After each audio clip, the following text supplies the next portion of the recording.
Step behind the lens and look beyond the boundaries of ordinary storytelling. Join us as we explore the defining moments in history, capturing the exact seconds that changed our world forever. Step out of the car now. Officer, this is my car in my home. Please check my ID before proceeding. I said step out. You're being detained for vehicle theft and resisting arrest. I am Judge Patricia Williams, a federal judge. Please verify. The dashboard camera recorded everything, every single second of what was about to turn into the most expensive traffic stop in American history. It was 2:15 in the afternoon on a calm Tuesday when Judge Patricia Williams pulled into her own driveway after a long and exhausting day in federal court. She had just finished handling a complicated civil rights case, ironically. All she wanted was to relax at home and spend a quiet evening with her family. Judge Patricia Williams was not an ordinary woman. At 52 years old, she had devoted her entire adult life to the idea of justice. She grew up in a working-class neighborhood where her parents taught her the importance of hard work, education, and standing up for what is right. After graduating summa cum laude from Harvard Law School, she spent 15 years working as a prosecutor. After that, she spent another 10 years in private practice before finally being appointed to the federal bench by the president himself. She was well known in the legal world for being fair, extremely intelligent, and deeply committed to the Constitution. Her colleagues often described her as someone who gave every case the full attention it deserved, whether it was a massive corporate lawsuit worth millions or a small civil rights complaint. Over the years, she had overseen hundreds of cases, many involving police misconduct and racial discrimination. That Tuesday afternoon, Judge Williams was driving her black Mercedes sedan through her wealthy suburban neighborhood. She had bought the car just 6 months earlier as a personal reward after receiving a Distinguished Service Award from the State Bar Association. The neighborhood was peaceful, lined with tall trees, and clearly expensive. She had worked her entire life to afford a home there, and she felt proud knowing her success had created opportunities for her family that earlier generations could only dream of. As she turned into her driveway, she noticed a police cruiser driving behind her. At first, she didn't think much of it. Police patrols were common in the area, and she'd always viewed them as a sign of safety and protection. She reached for her briefcase on the passenger seat and was just about to step out of the car when she suddenly heard the sharp sound of a car door slamming behind her. Officer William Thompson had been with the police department for 8 years. Later on, his personnel record would reveal a disturbing pattern of complaints, most of them involving encounters with black drivers. But on that Tuesday afternoon, he was about to make a choice that would change both his life and Judge Williams' life forever. He walked up to her vehicle with his hand resting on his service weapon, his face serious and suspicious. Judge Williams rolled down her window as he reached her car. She expected a polite greeting, maybe a simple question about whether she had noticed anything unusual in the neighborhood. Instead, she was met with a harsh demand for her license and registration, spoken in a tone that immediately made her uncomfortable. Calmly and respectfully, she asked why she was being stopped, explaining that she had only pulled into her own driveway. Officer Thompson's reply would later be described by legal experts as a clear, textbook example of racial profiling in action. He told her that her car matched the description of a vehicle that had recently been reported stolen in the area. When Judge Williams calmly explained that the car belonged to her and pointed toward her house just a few steps away, his attitude quickly changed. He became more aggressive and ordered her to step out of the vehicle immediately, accusing her of trying to avoid his question. This was the moment where Judge Williams made a decision that would later prove extremely important. Instead of arguing or reacting emotionally, she stayed calm and cooperative. Her many years in the courtroom had taught her how critical it was to remain composed, even in tense and unfair situations. She understood that how she acted in this moment could be the difference between a simple misunderstanding and something far more serious. She slowly stepped out of the car, making sure her hands were visible at all times. In a steady voice, she repeated that the vehicle and the house both belonged to her. She then politely asked Officer Thompson to check the license plate number against the stolen vehicle report he claimed to be investigating. This reasonable request seemed to anger him even more. Without answering her question, he told her to put her hands behind her back and began reaching for his handcuffs. Judge Williams calmly asked what crime she was being arrested for. Officer Thompson's response would later become a key piece of evidence in the federal lawsuit that followed. He claimed she was being arrested for vehicle theft and resisting arrest, even though she had been fully cooperative from the very beginning. As he placed the handcuffs on her wrists, Judge Williams clearly stated her name, identified herself as a federal judge, and asked him to verify her identity before taking things any further. Officer Thompson either did not hear her or chose to ignore her completely. He led her toward the back of his patrol car, while she continued explaining who she was and asking him to check her credentials. Her briefcase, filled with court documents that could have instantly confirmed her identity, was left on the ground beside her Mercedes. Her official judicial identification card was inside her purse, which was still sitting in her car. Once seated in the back of the patrol vehicle,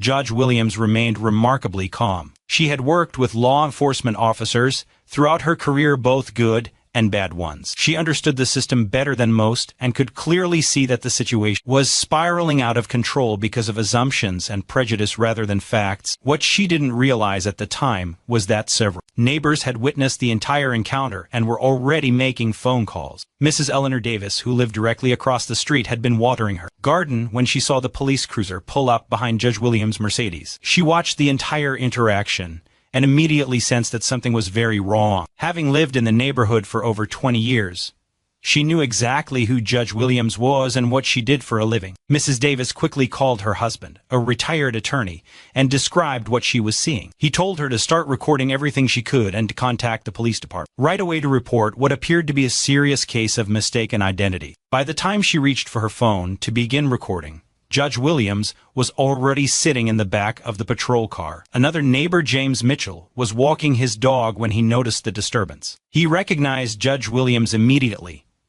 as his own brother had appeared in her courtroom 2 years earlier for a civil case. Carefully approaching the scene, he tried to explain to Officer Thompson that he had made a mistake. He told him that the woman he had arrested was a federal judge who lived in the house right there. Officer Thompson ordered Mr. Mitchell to step back and mind his own business. He insisted that he was responding to a stolen vehicle report and following proper procedures.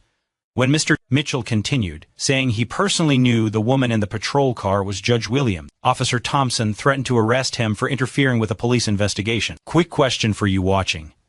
Have you ever seen something like this happen in your own community? If you have, type yes in the comments.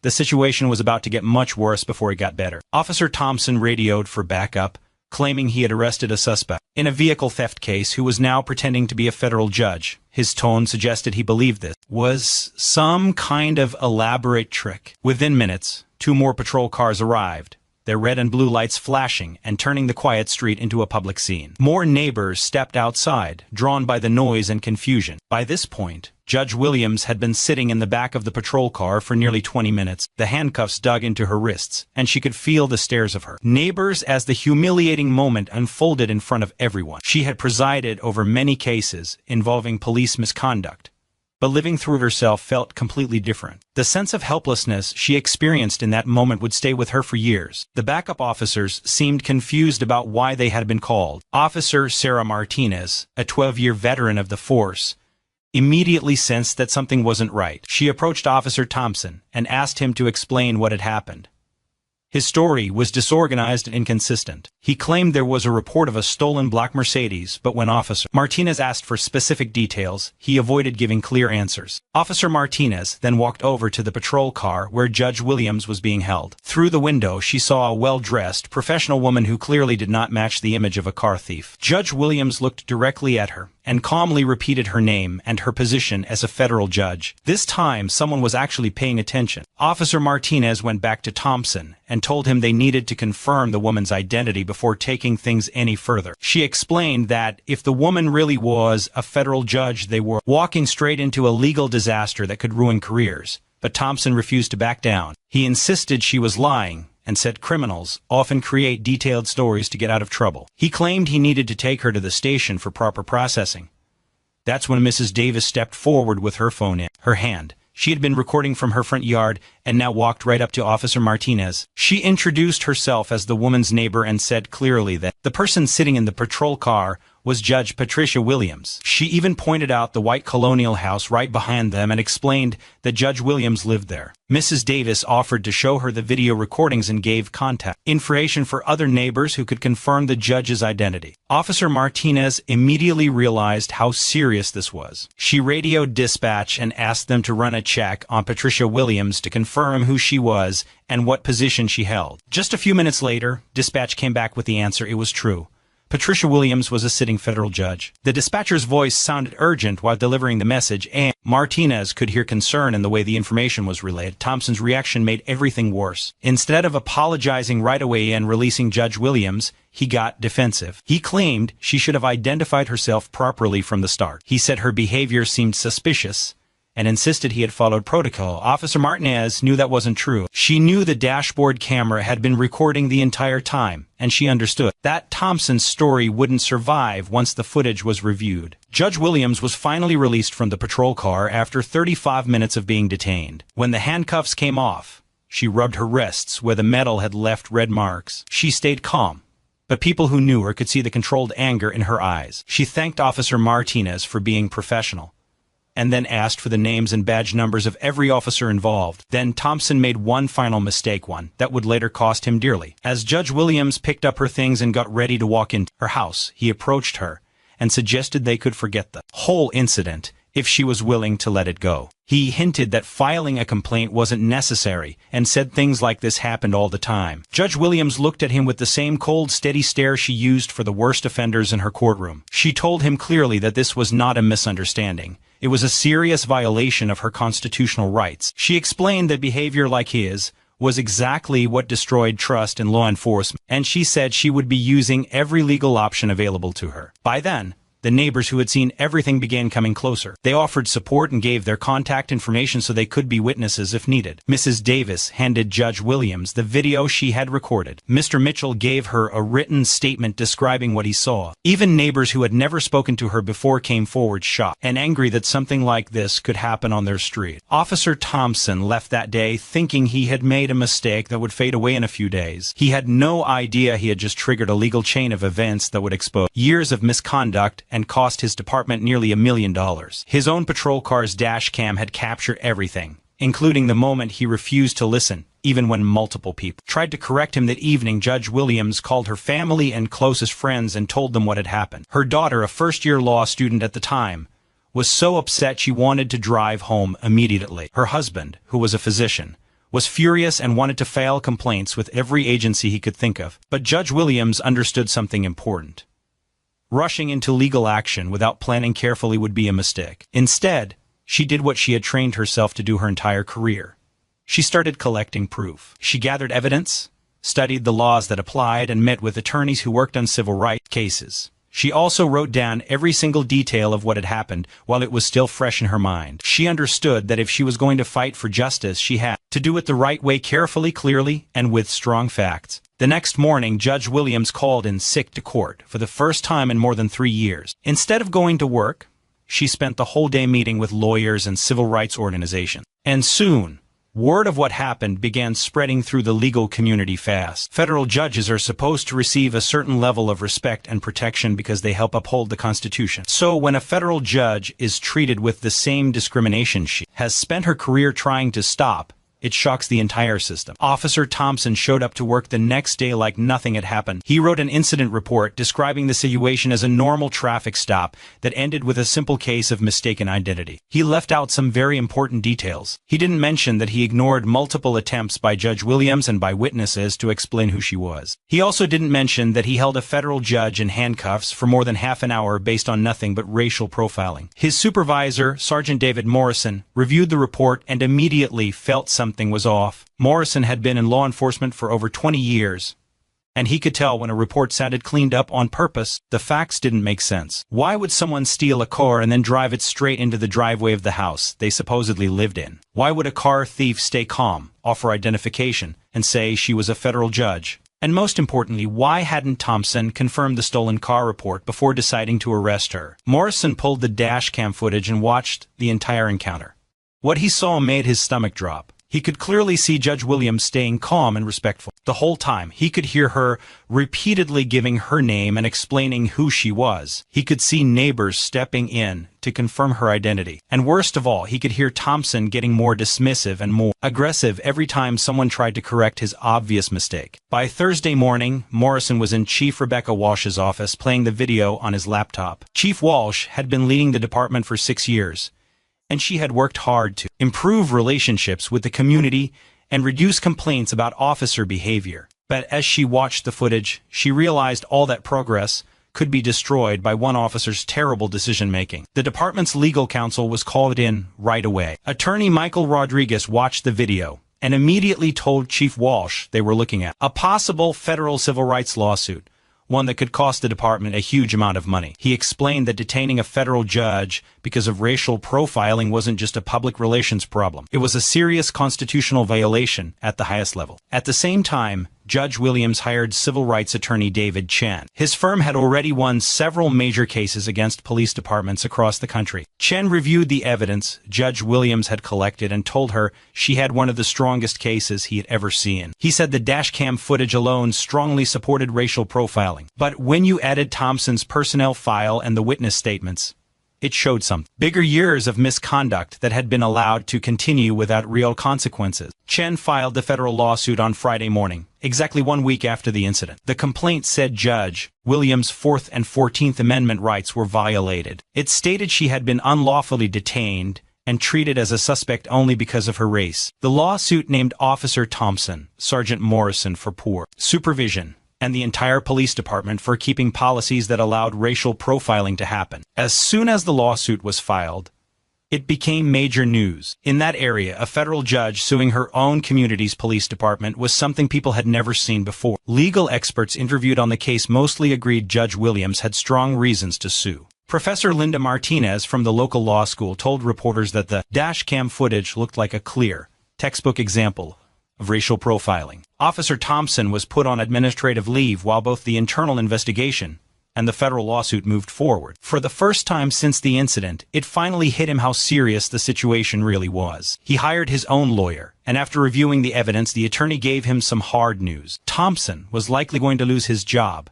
might face criminal charges for violating Judge Williams' civil rights, and could even be personally responsible for paying damages in the lawsuit. The internal affairs investigation wrapped up within 2 weeks. Captain Lisa Rodriguez led the investigation and concluded that Thompson had broken multiple department rules. These included policies about traffic stops, use of force, and professional behavior. Her report pointed out that Thompson never verified the stolen car report, ignored several people who tried to correct him, and showed a repeated pattern of targeting black drivers, something that violated department policy and federal law. Thompson's personnel file revealed an alarming history that had somehow avoided real consequences. In his 8 years on the force, there had been 14 citizen complaints filed against him, and 12 of them involved claims of racial bias or excessive force. Most of those complaints were brushed off with very little investigation or handled with weak discipline, like extra training sessions or a written warning. The pattern was clear. Thompson stopped black drivers almost 4 times more than white drivers, even though he worked in a district that was mostly white. And when he searched black drivers, he found contraband at the same rate as when he searched white drivers. That showed his extra focus on black motorists wasn't because they were doing something more illegal, it was because of bias. Captain Rodriguez's findings also showed something else. Thompson's supervisors failed badly. They didn't recognize the pattern or didn't want to deal with it. His yearly performance reviews often rated him as satisfactory or even above average, and none of them seriously mentioned the citizen complaints or the major racial differences in his traffic stops. Even the department's early warning system, which was supposed to flag officers with repeated problems, somehow failed to identify Thompson as a risk. Chief Rebecca Walsh decided to fire Thompson before the internal investigation was even officially finished. The proof against him was overwhelming, and she knew keeping him off the force would only create more legal trouble for the department. Thompson was terminated on a Tuesday morning, exactly 3 weeks after he arrested Judge Williams in her own driveway. His firing made front-page news, and the story quickly started spreading beyond the local area. Civil rights organizations praised Judge Williams for taking legal action. They pointed out that many victims of police misconduct don't have the money, legal knowledge, or support to fight back in a serious way. The NAACP released a statement saying this case was a perfect example of how racial profiling can affect anyone, even someone at the highest level of the legal system. Legal experts also began discussing the case like it could become a major civil rights example. Professor James Washington from Howard University Law School explained to reporters that federal judges hold a unique place in the legal system, and when their civil rights are violated, it can raise even bigger constitutional concerns. He predicted the case could lead to large financial damages and might even influence how courts handle racial profiling cases in the future. Then the lawsuit entered the discovery phase, and even more damaging information came out. Attorney David Chen's team subpoenaed 5 years of traffic stop records, citizen complaint files, and officer training materials. What they discovered painted a picture of a department that had repeatedly failed to address racial bias among its officers. The data showed that black drivers were being stopped at much higher rates than their actual number in the local population. They were also more likely to be searched, more likely to be arrested, and more likely to have force used against them during police encounters. And even with those clear differences, the department's leadership had not taken meaningful action to fix the problem. The lawsuit also revealed that Thompson wasn't the only officer with troubling behavior. 3 other officers showed similar patterns of racially biased enforcement. And like Thompson, they also faced minimal discipline, even after multiple citizen complaints. Training records made things look even worse. The department gave officers only basic instruction about constitutional rights and racial bias, with no serious ongoing education, no strong accountability plan, and no system that actually pushed real change. Judge Williams now found herself in a strange position. She was both a victim of misconduct and someone who deeply understood the legal system meant to stop it. She started speaking publicly about police reform, giving interviews to national news outlets, and describing what happened to her. She made one point very clear: if a federal judge could be treated this way, then ordinary people were at even greater risk. Her case began catching the attention of federal officials in Washington. The Department of Justice announced it was monitoring the situation and considering whether it should open a broader investigation into the department's practices. Civil rights groups pushed for a consent decree which would put the police department under federal oversight until real reforms were made. With all the media attention, pressure on city leaders became intense. Mayor Jennifer Thompson, no relation to the fired officer, announced a major review of police policies and promised serious reforms. She created a civilian oversight board and committed to giving all officers implicit bias training. Critics quickly pointed out that these were the very reforms that should have been put in place years ago. As the case moved closer to trial, serious settlement talks began. The city's insurance company, which would have to pay any final judgment, pushed hard for the case to be settled as soon as possible and kept out of the spotlight. They understood that going to trial would bring weeks of bad publicity and the risk of an even larger payout from a jury likely to sympathize with Judge Williams. Judge Williams now faced a tough choice. She had to decide whether to accept a settlement or take the case all the way to trial. Her attorneys explained that a trial would probably lead to a much higher financial award and could force stronger, long-lasting reforms. But it would also mean many more months of legal battles and continued public focus on one of the most painful experiences of her life. As settlement talks continued, the real cost of Officer Thompson's actions that Tuesday afternoon became clear. The city first offered $250,000. But that amount was immediately rejected as far too low. Attorney David Chen responded with a demand of $2 million, pointing to the seriousness of the constitutional violations and the importance of sending a strong message about accountability. Negotiations went on for weeks. Both sides knew this case was about much more than money. Judge Williams wanted firm guarantees that real reforms would be put in place so nothing like this could happen again. The city, on the other hand, was trying to avoid a public trial that would expose years of poor supervision and discriminatory practices within the department. Legal scholars were closely watching the case, viewing it as a possible turning point in how courts deal with racial profiling. With clear dashcam video, a respected and sympathetic victim, and strong evidence of deep systemic problems, many experts believed this case had all the elements of a landmark moment in civil rights enforcement. Local activists began organizing rallies to support Judge Williams. Hundreds of people from the community showed up, many of them sharing their own painful experiences with biased and unfair policing. These gatherings made it clear just how widespread the problem had become and placed even more pressure on city leaders to take responsibility and introduce real, lasting reforms. Meanwhile, Thompson's life was falling apart. He had become unemployable in law enforcement. No police department was willing to hire an officer who had been fired for racially profiling a federal judge. He struggled to find work in any field because his termination had been widely reported in the media. His family also suffered, facing harassment and threats, and eventually they were forced to move to another state just to escape the constant negative attention. The consequences of that 35-minute detention continued to ripple through the community. Other victims of Thompson's behavior started coming forward, some describing incidents that had happened years earlier. A class action lawsuit was filed on behalf of dozens of drivers who claimed they had been illegally stopped and searched by Thompson solely because of their race. The police department's reputation took a serious hit.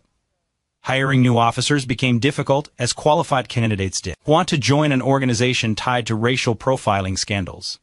Trust between the police and the community, something that had taken years to build, disappeared almost overnight. Business leaders also grew concerned, worrying that the city's damaged image would hurt economic growth and future development. As settlement talks became more intense, both sides prepared for the chance that negotiations might collapse and the case would go to trial. Judge Williams stayed firm in her resolve to see justice done no matter the personal cost. She had spent her entire career defending the Constitution, and she was about to step back when her own rights had been so clearly violated. After 18 months of legal battles, the jury reached a verdict in just 4 hours. The decision awarded $910,000 in damages and required mandatory police reforms that would completely reshape the department. Officer Thompson lost everything: his career, his pension, and his reputation. Judge Williams chose to use her settlement money to create a foundation that supports victims of police misconduct. Sometimes justice takes time, but when it finally arrives, it has the power to change everything. This case was intense and painful, but what comes next is even more shocking.